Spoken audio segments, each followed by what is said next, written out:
The seed idea started with the notion that if most places in the world, nature creates some sort of forest or perennial plant system as its sort of optimal way to use resources and support all the ecological functions, why doesn't our agriculture, if not exactly look like a forest, function like a forest?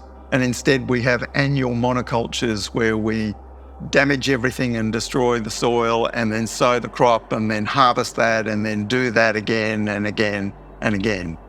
So in a sense, it was like questioning this nearly 10,000 year lineage of agriculture, the way it had developed in most places or the ways in the dominant civilizations, and say, why don't we redesign that based on nature's rules? That was the seed of an idea, but it's spread to, well, we should use nature's design principles in everything we do.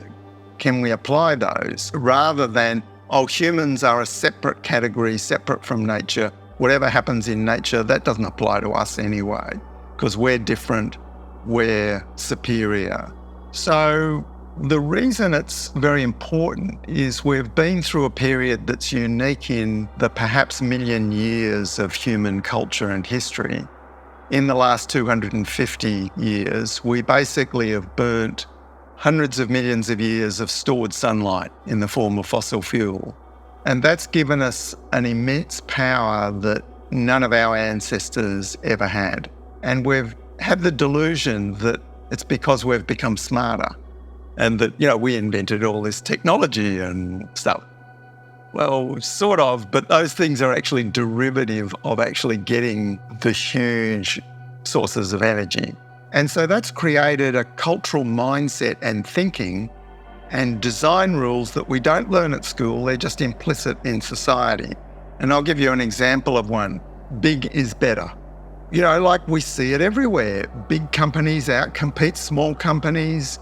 Farms get amalgamated from lots of little farms in poor countries. When they get rich, they turn into huge farms. And we've had a long time where that's been true. But that actually is a product of fossil fuel.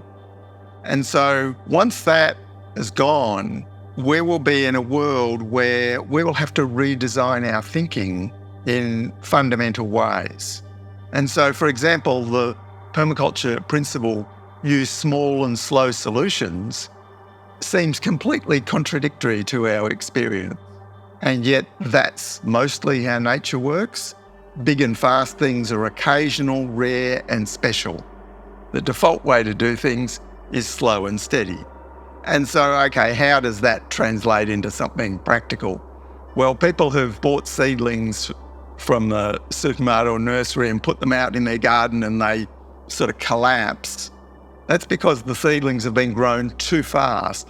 They haven't been hardened off and strengthened. And it's the same with many things. Woodworkers know that very fast-grown timber from very short rotation plantations is usually pretty crap timber, whereas the good timber comes from old-growth, slow-grown trees. So there's many, many ways in which our ancestors would have fully understood all of these things. But in the modern world, we've become convinced of a whole lot of ways of doing things that are actually damaging to our future. So permaculture at that level is a deep way of reconfiguring our thinking. But for a lot of people, it hasn't come to them from that sort of abstraction. It's more ideas of, hey, we can grow some food. It's not that complicated.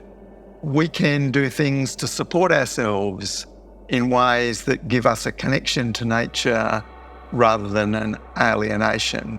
So that permaculture often starts with where people are at. What's the issue immediately in front of them? And the get reconnected to your sources of sustenance is an enduring message in permaculture. Where's your food come from? We're all animals, we eat. Where's it come from? How do we connect to that? And if possible, putting our hands in the soil.